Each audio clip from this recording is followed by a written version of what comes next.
അമ്മ മാതാവ് ജീവനോടെ പ്രത്യക്ഷപ്പെട്ട ഈ അൾത്താരയിൽ വന്ന് ഒരിക്കൽ കൂടി സാക്ഷിയാക്കിയതിന് ഞാൻ അമ്മ മാതാവിനും തിരുക്കുമാരനും 1000 നന്ദി അർപ്പിച്ചുകൊള്ളുന്നു.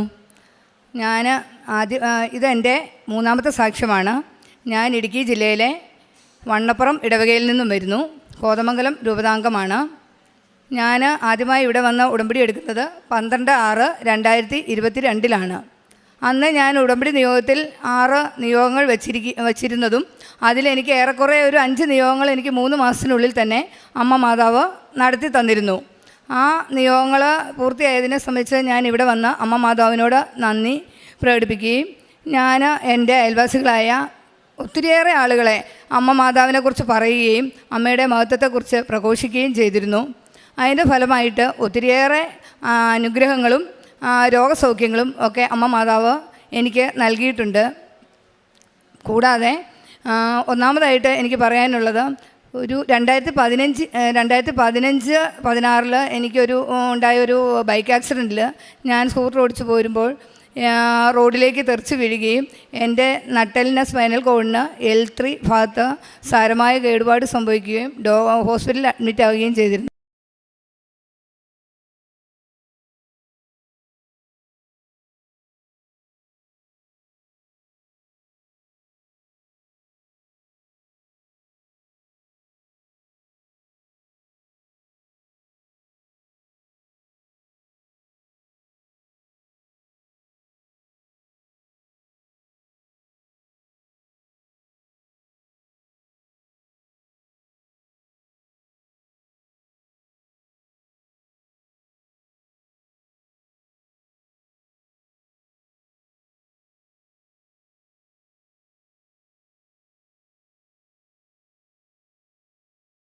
ായിരുന്നു.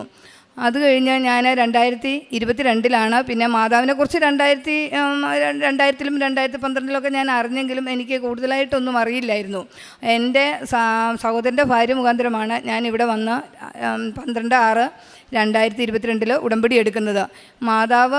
ഇവിടെ മാതാവ് ഉണ്ടോ എന്താണെന്ന് അറിയുന്നതിന് വേണ്ടിയായിരുന്നു ഞാനിവിടെ ആദ്യമായി വന്നത്. ഇവിടെ വന്ന് എനിക്ക് എല്ലാം കണ്ട് ഒന്ന് പ്രാർത്ഥിച്ചു പോകണമെന്നുള്ള വിശ്വാസത്തിലാണ് ഞാൻ വന്നത്. വന്നു കഴിഞ്ഞപ്പം എനിക്ക് ഉടമ്പടി എടുക്കണമെന്നായി. ഞാൻ ഉടമ്പടി എടുത്തു. ഞാൻ അമ്മയോട് ഉടമ്പടി എടുത്ത് പ്രാർത്ഥിച്ചതിൻ്റെ ഫലമായി മാതാവ് അന്ന് മുതൽ ഇവിടെ വന്ന് ഞാൻ ഉടമ്പടി എടുത്ത അന്ന് മുതൽ ഞാൻ എൻ്റെ നടുവിനുവേദനയുടെ സർജറി വേണമെന്ന് പറഞ്ഞിരുന്ന ആ അസുഖത്തിന് ഞാൻ ഒന്ന് കുനിയാനോ ഒരു തറ തുടയ്ക്കാനോ തൂക്കാനോ ഒന്നും പറ്റാത്ത അവസ്ഥയിലായിരുന്നു. അതിനുശേഷം ഞാൻ ഇതുവരെ എൻ്റെ വേദന സംഹാരികൾ ആൻറ്റിബയോട്ടിക് ഗുളികളൊന്നും കഴിച്ചിട്ടില്ല.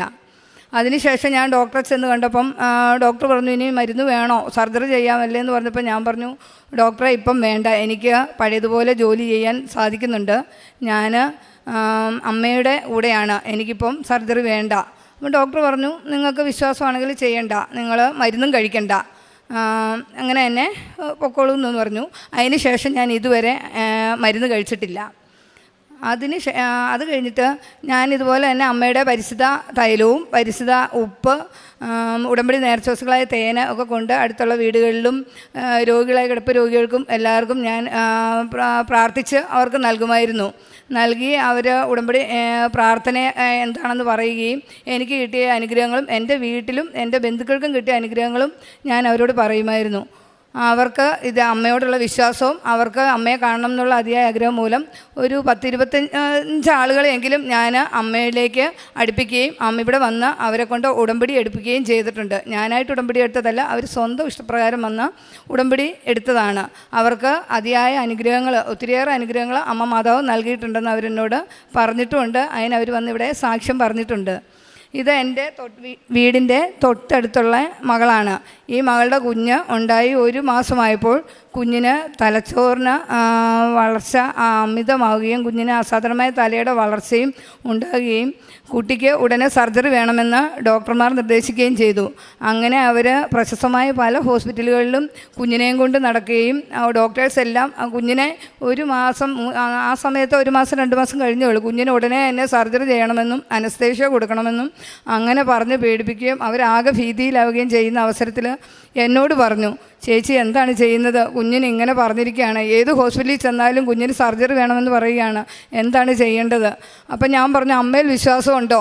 ഞാനിങ്ങനെ അമ്മയുടെ അടുത്ത് പോകുന്നുണ്ട്, അവിടുത്തെ വെഞ്ചരിച്ച എണ്ണയും ഉപ്പും തേനും എൻ്റെ കയ്യിലുണ്ട്, ഞാൻ ഇച്ചിരി കുഞ്ഞിന് കൊടുത്തോട്ടെ എന്ന് ചോദിച്ചപ്പോൾ അവർ പറഞ്ഞു, ചേച്ചി എന്തെങ്കിലും കൊടുത്തോ, ഞങ്ങൾക്ക് ഒരു പ്രശ്നവുമില്ല എന്ന് പറഞ്ഞു.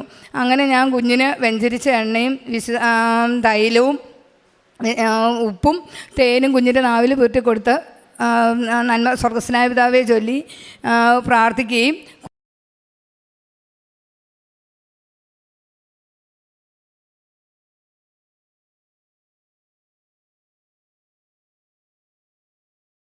വേണ്ട എന്നും പറയുകയും അത് അനുഭവം മകൾ നേരിട്ട് പറയുന്നു. ഇതെൻ്റെ മൂന്നാമത്തെ കൊച്ചാണ്. ആദ്യത്തെ രണ്ടുപേര് ട്വിൻസാണ്. അപ്പോൾ ഇതിന് ജനിച്ചപ്പോൾ തന്നെ തലയുടെ വലിപ്പം കുറച്ച് കൂടുതലായിരുന്നു. അതായത് തല പുറകോട്ട് നീണ്ടിട്ടായിരുന്നു.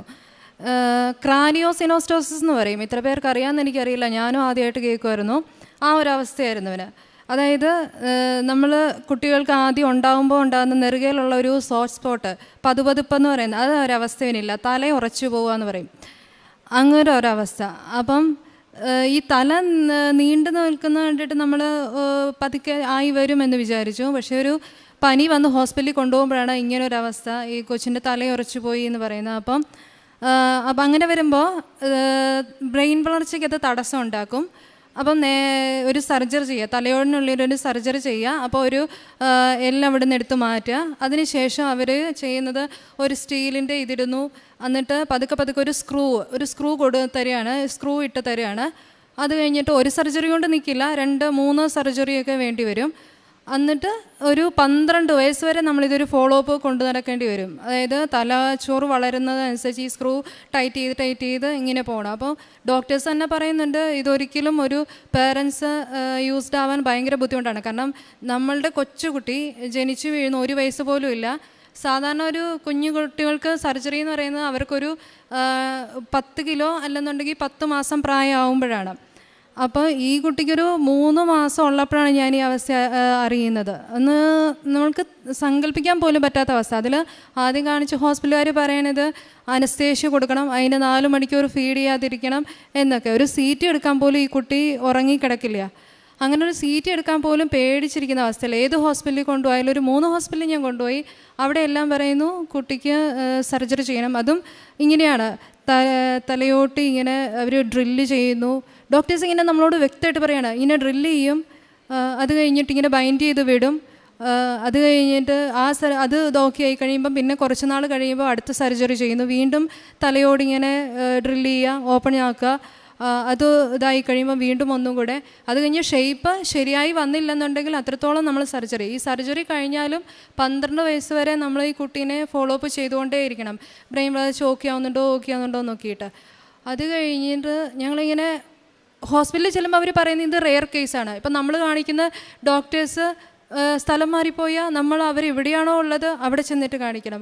അവർ പറയുന്ന കോസ്റ്റ് നമ്മൾ ഉദ്ദേശിക്കുന്ന പോലെ ഒരു 10,000-50,000 നിൽക്കുന്ന കോസ്റ്റ് അല്ല ഇതിൻ്റെ സർജറി എന്ന് പറയുന്നത്. 1 ലക്ഷത്തിന് മേലെ ഉറപ്പായിട്ടും സർജറി തന്നെ പോകും. അപ്പോൾ ബാക്കിയുള്ള ആശുപത്രി ചിലവുകൾ എത്രത്തോളം ആകും. അപ്പോൾ നമ്മളെപ്പോലൊരു സാധാരണ ഫാമിലിക്ക് അത് ചിന്തിക്കാൻ പോലും പറ്റുന്നതിനപ്പുറമാണ്. ഇനി നമ്മൾ ചെയ്യാൻ തയ്യാറായാലും ഒരു സർജറി അല്ല, നമ്മൾക്കത് പറയാൻ പറ്റില്ല എത്ര സർജറി വേണ്ടി വരുമെന്ന്. അങ്ങനെ 3 ഡോക്ടേഴ്സ് സർജറി വേണമെന്ന് പറഞ്ഞ കേസിൽ ഞാൻ കാണിച്ച പീഡിയാട്രീഷ്യൻ എന്നോട് പറഞ്ഞു, ഒരാളെങ്കിലും സർജറി വേണ്ടാന്ന് പറയുകയാണെങ്കിൽ നിങ്ങൾ ചെയ്യാൻ നിൽക്കരുതെന്ന്. അവസാനം ഗവൺമെൻറ് മെഡിക്കൽ കോളേജിൽ ചെന്നിട്ട് അവരാണ് ഞങ്ങളോട് ഇങ്ങനെ തീർത്ത് പറയുന്നത്, നിങ്ങൾ അഡ്മിറ്റ് ആക്കാൻ തയ്യാറാണെങ്കിൽ മാത്രം ഞങ്ങൾ സീറ്റ് എടുക്കാം, ഞങ്ങൾ നോക്കാം, അതും ഏതൊക്കെയാണ് ഡെവലപ്മെൻറ്റ്സ് എന്നൊക്കെ അറിഞ്ഞിട്ട് മാത്രം, അല്ലാതെ ഒന്നിനും തയ്യാറല്ലാതെ. തകർന്ന് നിൽക്കുന്ന സമയത്ത് വീട്ടിൽ വന്ന് നിൽക്കുമ്പോഴാണ് ചേച്ചി ഇങ്ങനെ തൈലം കൊണ്ട് കൊച്ചിൻ്റെ തല തിരുമിയതും അതിനുശേഷം തേൻ കൊടുത്തതും. അത് കഴിഞ്ഞിട്ട് പിന്നെ ഞങ്ങൾ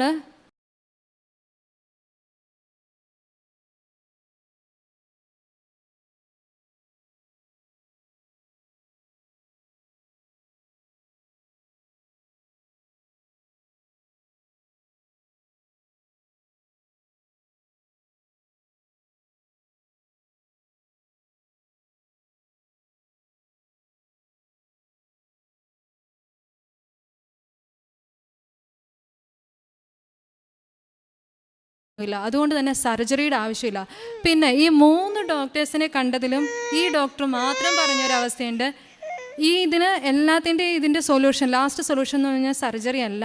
ചിലർക്ക് മാത്രമാണ് സർജറി കൊണ്ട് ഇതുണ്ടാവുക, ചിലർക്ക് അത് സർജറി കൊണ്ട് ആവശ്യമില്ല. കാരണം ഉള്ളിൽ സ്പേസ് ഉണ്ട് അല്ലെങ്കിൽ പ്രഷറൊന്നും ഇല്ല എന്നുള്ള കുട്ടികൾക്ക് ഡെവലപ്മെൻറ്റ്സ് ഉണ്ടോ എന്ന് മാത്രം ഫോളോ അപ്പ് ചെയ്താൽ മതി. ഇപ്പോഴും പൂർണ്ണമായി എന്ന് പറയുന്നില്ല, പക്ഷെ അവർ പറയുന്നൊരു കാര്യം, നമ്മൾക്ക് ഈ കുട്ടിയുടെ തലയുടെ ഷേപ്പ് നമ്മൾക്കൊരു പ്രോബ്ലം ആകുന്നില്ല എന്നുണ്ടെങ്കിൽ നമുക്ക് സർജറി ഇല്ലാതെ മുന്നോട്ട് പോകാം, ഫോളോ അപ്പ് ചെയ്താൽ മതി. കൊച്ചു വളരുന്നതനുസരിച്ച്, അത് 3 വയസ്സ് വരെ, അതായത് ഒരു കുട്ടിയുടെ ആദ്യത്തെ 1000 ദിവസങ്ങൾ കടന്നു പോകുന്നത്, അതാണ് എല്ലാ കുട്ടികളുടെയും ഇമ്പോർട്ടൻ്റ് ആയിട്ടുള്ള വളർച്ചയുടെ കാലഘട്ടം എന്ന് പറയുന്നത്. അപ്പോൾ ആ 3 വർഷം നമ്മൾ ഫോളോ അപ്പ് ചെയ്യുക. അപ്പോൾ അതിനുള്ളിൽ എന്തെങ്കിലും ഒരു പ്രോബ്ലം കാണുവാണെന്നുണ്ടെങ്കിൽ മാത്രം നമുക്ക് സർജറി ചെയ്യാം, അതല്ലെങ്കിൽ വേണ്ട. പിന്നെ നമ്മൾക്ക് ഷേപ്പ് ഒരു പ്രോബ്ലം ആയിട്ടുണ്ട് തോന്നുന്നുണ്ടെങ്കിൽ മാത്രം. ഇപ്പം എന്തായാലും ഇവനെ കാണുമ്പോൾ നിങ്ങൾക്കറിയാം ഒരു വലിയൊരു പ്രോബ്ലമായിട്ട് തലയുടെ ഷേപ്പ് നമുക്ക് തോന്നില്ല. ഇപ്പം ഞാൻ പറഞ്ഞുകൊണ്ട് മാത്രമായിരിക്കും നമുക്ക് എല്ലാവരും ഒന്നും കൂടി ശ്രദ്ധിച്ച് നോക്കുന്നുണ്ടാവുക. എന്തായാലും ഇപ്പം 8 മാസമായി, ഇതുവരെ എൻ്റെ കുട്ടിക്ക് കുഴപ്പമൊന്നുമില്ല, ഡെവലപ്മെൻറ്റ്സ് എല്ലാം ഓക്കെയാണ്, എല്ലാ കാര്യങ്ങളും. ഒരു 8 മാസത്തിലുള്ള ഒരു കുട്ടി ചെയ്യേണ്ട എല്ലാ കാര്യങ്ങളും ഞാൻ ചെയ്യുന്നുണ്ട്. ഇതുവരെ അതിൽ യാതൊരു കുഴപ്പമില്ല, ഞങ്ങൾ ഫോളോ അപ്പും ചെയ്യുന്നുണ്ട്. പിന്നെ അതിൻ്റെ പേരിലൊരു ഞങ്ങൾ ഈ ഡോക്ടേഴ്സിനെ കാണുന്നതല്ലാതെ ഒരു മരുന്ന് പോലും ഇതിനതിൽ കൊടുക്കേണ്ടി വന്നിട്ടില്ല എന്നുള്ളതാണ്. അന്ന് ആ മാതാവ് ഇവിടുന്ന് കിട്ടിയ ആ തൈലം തലയിൽ തേച്ചു, ആ തേനും കൊടുത്തു. അതിനുശേഷമാണ് ഇങ്ങനെയൊരു ഹോസ്പിറ്റൽ എന്ന് പറയുന്നതും ആദ്യമായിട്ടൊരു ഡോക്ടർ ഞങ്ങളോട് സർജറി വേണ്ട എന്ന് പറയുന്നതും. അതുവരെ സീറ്റ് കണ്ട ഡോക്ടേഴ്സ് വരെ സർജറി ഇപ്പോൾ വേണമെന്ന് പറഞ്ഞെടുത്തെന്നാണ് ഞങ്ങൾക്ക് വേണ്ട, സെയിം CT സ്കാൻ കണ്ടിട്ട് സർജറി വേണ്ട എന്ന് തീരുമാനിക്കപ്പെടുന്നത്. അന്ന് തന്നെ ഞാൻ ചേച്ചിയോട് പറഞ്ഞു, ഇവന് മാറ്റം വന്നാൽ ഇവിടെ വന്ന് സാക്ഷ്യം പറഞ്ഞോളാം. അതുപോലെ തന്നെ അതിനുശേഷം ഡോക്ടറിനെ കണ്ടതിന് ശേഷം ഞാനും ഇവിടെ വന്ന് നേരിട്ട്, ഞാനും ഹസ്ബൻഡും മക്കളും കൂടെ വന്ന് ഉടമ്പടി എടുക്കുകയും ചെയ്തു. ഇതുവരെ എന്തായാലും എൻ്റെ കുട്ടിക്ക് ഒരു കുഴപ്പമില്ല. ഇനി അടുത്ത ഫോളോ അപ്പ് പറഞ്ഞിട്ടുണ്ട്, 3 വയസ്സ് വരെ എന്തായാലും ഫോളോ അപ്പ് ഉണ്ട്. എന്നാൽ പോലും ഒരു ടെൻഷൻ ഉണ്ടെങ്കിൽ പോലും ഇതുവരെ ഡെവലപ്മെൻറ്റ്സ് എല്ലാം ഓക്കെ ആയിട്ട് തന്നെയാണ് നിൽക്കുന്നത്. ഞാൻ ആദ്യമായി പ്രേക്ഷിത പ്രവർത്തനങ്ങൾ ഞാൻ ഇവിടെ നിന്നും വാങ്ങിക്കുന്ന ഉടമ്പടി പത്രങ്ങൾ ഓട്ടോ സ്റ്റാൻഡിലും സാധാരണ അനാഥാലയങ്ങളിലും ഓൾഡ് ഏജ് ഹോമുകളിലും പിന്നെ ഞാൻ ജോലി ചെയ്യുന്ന സ്ഥാപനങ്ങളിലും എനിക്ക് പരിചയമുള്ള ആളുകൾക്കും കൂടുതലും അക്രൈസ്തവരായിട്ടുള്ളവർക്കും കുറച്ച് ഹിന്ദു സഹോദരങ്ങളുണ്ട്, അവർക്കും കൊടുക്കാറുണ്ട്. എന്നാലും മിക്കവാറും ചില സ്ഥലങ്ങളിൽ നിന്നൊക്കെ നമ്മളെ ഒരു കളിയാക്കലുണ്ടായിരുന്നു, നിനക്ക് എന്തിൻ്റെ ഇത് ആവശ്യമാണ്, ജോലി ഉണ്ടായിട്ട് ഇങ്ങനെ ഇത് പത്രവുമായിട്ട് നടക്കുന്നു, പത്രവും ചുമന്നുകൊണ്ട് നടക്കുന്നു എന്നൊക്കെ പറഞ്ഞവരുണ്ട്. എനിക്കതിലൊട്ടും സങ്കടമില്ല. ഞാൻ എൻ്റെ മാതാവിന് വേണ്ടി, ഞാൻ എൻ്റെ അമ്മയോട് കൂടി ആയിരിക്കുന്നതുകൊണ്ട് എനിക്കതിൽ ഒരു സങ്കടവും ഇല്ല. നേരത്തെയൊക്കെ ഞാൻ എന്തെങ്കിലും പറയുമായിരുന്നു, ഇപ്പോൾ എനിക്ക് അതോർത്ത് ഒരു ദുഃഖവും ഇല്ല. പിന്നെ ഞാൻ പത്രം അങ്ങനെ കൊടുക്കാറുണ്ട്, എന്നെക്കൊണ്ട് കഴിയുന്ന എല്ലാവർക്കും കൊടുക്കാറുണ്ട്.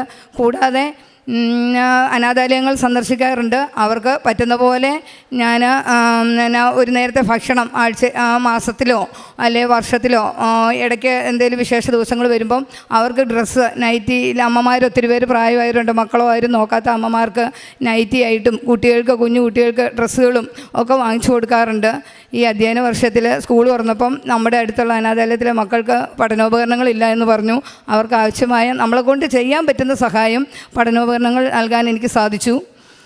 കൂടാതെ ഉടമ്പടി തൈലം ഇപ്പം വീട്ടിലെല്ലാവർക്കും എന്തൊരു അസുഖം വന്നാലും ഒരു ചെറിയ നിസ്സാരം ഒരു തലവേദന വന്നാൽ പോലും എൻ്റെ മക്കൾ പറയും, അമ്മേ ഉടമ്പടി തൈലം ഇച്ചിരി പുരട്ടിത്താ, അല്ലെങ്കിൽ ഇച്ചിരി ഉടമ്പടി തേൻ തന്നേ ഞങ്ങൾക്ക്. അപ്പം ഞാൻ പറയും മരുന്ന് മേടിക്കാം, 2 ദിവസം കുറഞ്ഞില്ലെങ്കിൽ നമുക്ക് പോയി ഡോക്ടറെ കാണാമെന്ന് പറയുമ്പോൾ വേണ്ട, ഇത് ഇന്ന് നോക്കിയിട്ട് നമുക്ക് പോകാം, വേറെ പ്രശ്നമൊന്നുമില്ല, അമ്മ മാതാവ് മാറ്റിക്കോളും. ഇപ്പം എല്ലാവരും ഞങ്ങളുടെ വീട്ടിൽ ഈ ഉടമ്പടിയിലാണ്. പിന്നെ എൻ്റെ ഭർത്താവിൻ്റെ അമ്മ ഈ ഒരു 2-3 മാസം മുമ്പ് അമ്മയ്ക്ക് പെട്ടെന്ന് സ്ട്രോക്ക് വന്ന് തലച്ചോറിൻ്റെ ഞരമ്പ് പൊട്ടി അമ്മ ഹോസ്പിറ്റലിലായിപ്പോയി. അതിലൊരു സങ്കടത്തിലാണ് ഭർത്താവ്. അതുകൊണ്ടാണ് ഭർത്താവ് ഇന്നിവിടെ വരാത്തത്, അല്ലെങ്കിൽ ഞങ്ങളെല്ലാവരും വന്ന് സാക്ഷ്യം പറയാനിരുന്നതാണ്. ഇത്രയേറെ അനുഗ്രഹങ്ങൾ എനിക്കും എൻ്റെ കുടുംബത്തിനും നാട്ടുകാർക്കും ഒത്തിരിയേറെ അനുഗ്രഹങ്ങൾ രോഗികൾക്കും നൽകി തന്ന അമ്മ മാതാവിനും തിരുക്കുമാരനും 1000 നന്ദി. യോഹന്നാൻ്റെ സുവിശേഷം 11-ാം അധ്യായം 4-ാം തിരുവചനം പറയുന്നു, അത് കേട്ടപ്പോൾ യേശു പറഞ്ഞു, ഈ രോഗം മരണത്തിൽ അവസാനിക്കാനുള്ളതല്ല, പ്രത്യുത ദൈവത്തിൻ്റെ മഹത്വത്തിനും അതുവഴി ദൈവപുത്രൻ മഹത്വം പ്രാപിക്കുന്നതിനും വേണ്ടിയുള്ളതാണ്. ഫ്രീഡയുടെ മനോഹരമായ സാക്ഷ്യം നാം കേൾക്കുകയായിരുന്നു. ഫ്രീഡയ്ക്ക് വേണ്ടി എന്നതിനേക്കാൾ താനിപ്പോൾ സാക്ഷ്യം പറഞ്ഞത് താൻ സ്നേഹിക്കുന്നവരും പ്രാർത്ഥനാ സഹായം ആവശ്യമുള്ളവർക്കും വേണ്ടിയാണ്. ഫ്രീഡ ഇവിടെ വന്ന് ഉടമ്പടിയെടുത്ത് തൻ്റെ നിയോഗത്തിൽ വെച്ച വലിയ ആവശ്യമായിരുന്നു ഈ തൻ്റെ കുടുംബത്തിന് വേണ്ടിയുള്ളതായിരുന്നു. അതിനോട് ചേർന്ന് നിന്നിട്ടുള്ള ഇപ്പോൾ പറഞ്ഞ ഈ അനുഗ്രഹ സാക്ഷ്യമാണ് തൻ്റെ വീടിനടുത്തുള്ളൊരു കുഞ്ഞിന് വേണ്ടി. അതുപോലെ തന്നെ തനിക്ക് തനിക്കുണ്ടായ ഒരു സ്കൂട്ടി ആക്സിഡൻറ്റിനെ കുറിച്ച് സഹോദരി പറയുകയായിരുന്നു. സ്കൂട്ടി ആക്സിഡൻറ്റിൽ നിന്നും വളരെ സരളമായ സ്ഥിതിയിൽ പരിശുദ്ധ അമ്മ തന്നെ സംരക്ഷിച്ചു. ഒരു പോറലും ഏൽക്കാതെ തന്നെ പാലിച്ചു. തൻ്റെ ദൂതന്മാർ എപ്പോഴും എന്നെ കാത്തുപരിപാലിക്കുന്നു. പരിശുദ്ധ അമ്മ ഈശോയ്ക്ക് എന്നെക്കുറിച്ചുള്ള മാധ്യസ്ഥം എപ്പോഴും അപേക്ഷിച്ചുകൊണ്ടിരിക്കുന്നു എന്ന സാക്ഷ്യമാണ് ഫ്രീഡ ഇവിടെ പങ്കുവച്ചത്. ഈ കുഞ്ഞിനെക്കുറിച്ച് ഓർക്കുമ്പോൾ നമുക്ക് വളരെയധികം അഭിമാനിക്കാം. കാരണം വൈദ്യശാസ്ത്രം കൈവിട്ടിട്ടുള്ളൊരു കേസാണ്. അവരെ 12 വയസ്സ് വരെ ഒരു കുഞ്ഞിനെ എപ്പോഴും കീറിമുറിക്കേണ്ട ഒരവസ്ഥയാണ് ഈ കുഞ്ഞിന്. 3 മാസം മുതൽ എപ്പോഴും ഒരു സർജറിക്ക് വിധേയമാകുന്ന ഒരു കുഞ്ഞിനെക്കുറിച്ചാണ് നാം കേട്ടുകൊണ്ടിരുന്നത്. നമുക്ക് ഈശോയ്ക്ക് നന്ദി പറയാം. പരിശുദ്ധ അമ്മ സമയച്ചുരുക്കത്തിൻ്റെ അമ്മയാണ്, സഞ്ചാരി മാതാവാണ്. അവസാനം ഡോക്ടേഴ്സ് പറയുകയായിരുന്നു, 3 ഡോക്ടേഴ്സ് നിങ്ങളോട് പറഞ്ഞിട്ടുണ്ട് ഓപ്പറേഷൻ ആവശ്യമാണ്. 4മതൊരു ഡോക്ടർ നിങ്ങളോട് പറയുകയാണ് നിങ്ങൾക്ക് ഈ ഓപ്പറേഷൻ ആവശ്യമില്ല എന്ന് വെച്ചാൽ നിങ്ങളത് ചെയ്യണ്ട. വൈദ്യന്മാരുടെ വൈദ്യനായ ഈശോയാണ് ആ ഡോക്ടർ. ഇനി ആ ഓപ്പറേഷൻ്റെ ആവശ്യമില്ല എന്ന് നമുക്ക് വിശ്വസിക്കാം. റിവ്യൂസ് നടക്കുന്നുണ്ടെങ്കിലും ഈ കുഞ്ഞ് വളരെയധികം 90% മെച്ചപ്പെട്ടു. 8 മാസമുള്ള ഒരു കുഞ്ഞിൻ്റെ എല്ലാ പൂർണ്ണ വളർച്ചയും ഈ കുഞ്ഞിന് ഉണ്ട് എന്ന് സർട്ടിഫൈ ചെയ്യുന്നു. നമുക്കതിൽ സന്തോഷിക്കാം. പരിശുദ്ധ അമ്മയോട് നന്ദി പറയാം. ഓരോ കുഞ്ഞും ഓരോ ജീവനും വളരെ വിലയുള്ളതാണെന്ന് നാം കേട്ടുകൊണ്ടിരിക്കുകയാണ്. നാം ഈ ദിവസങ്ങളിലൊക്കെ കേൾക്കുകയായിരുന്നു, ചിലപ്പോഴൊക്കെ ഒരാൾക്ക് വേണ്ടി ഒരാളെ രക്ഷിക്കണമെങ്കിൽ കോടികളുടെ രൂപ കൊടുത്താലേ അയാളുടെ ജീവന് വിലയുള്ളൂ. എത്രമാത്രം നാം വിലയുള്ളവരാണ്, കുരുവികളേക്കാൾ വിലയുള്ളവരാണ്. അതുപോലെ സോളമൻ്റെ വസ്ത്രത്തിൽ തുന്നിച്ചേർത്തിട്ടുള്ള അഴകുള്ള സാധനങ്ങളെക്കാളൊക്കെ വിലയുള്ളവരാണ് നമ്മൾ. വയലിലെ പൂവിനേക്കാൾ വിലയുള്ളവരാണ് എന്നൊക്കെ സുവിശേഷം ഈശോ നമ്മോട് ഓർമ്മിപ്പിക്കുന്നുണ്ട്. നമ്മുടെ ഓരോ ജീവനും ഓരോ കുഞ്ഞും വിലപ്പെട്ടവരാണ്. നമുക്ക് ഇവർക്ക് വേണ്ടി പ്രാർത്ഥിക്കുകയും നന്ദി പറയുകയും ചെയ്യാം.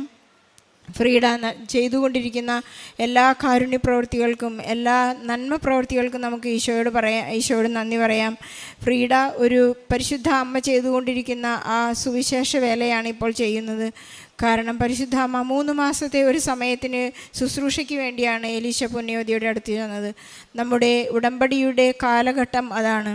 ഉടമ്പടി കാലം 3 മാസമാണ്. പരിശുദ്ധ അമ്മ വളരെ ശീഘ്രത്തിൽ പോയി എന്നാണ്, എലീശയുടെ അടുത്തേക്ക് പോയി എന്നാണ് പറയുന്നത്. ഞാനൊരു പിക്ചർ ഒരു പോർട്രേറ്റ് കണ്ടിട്ടുണ്ട്.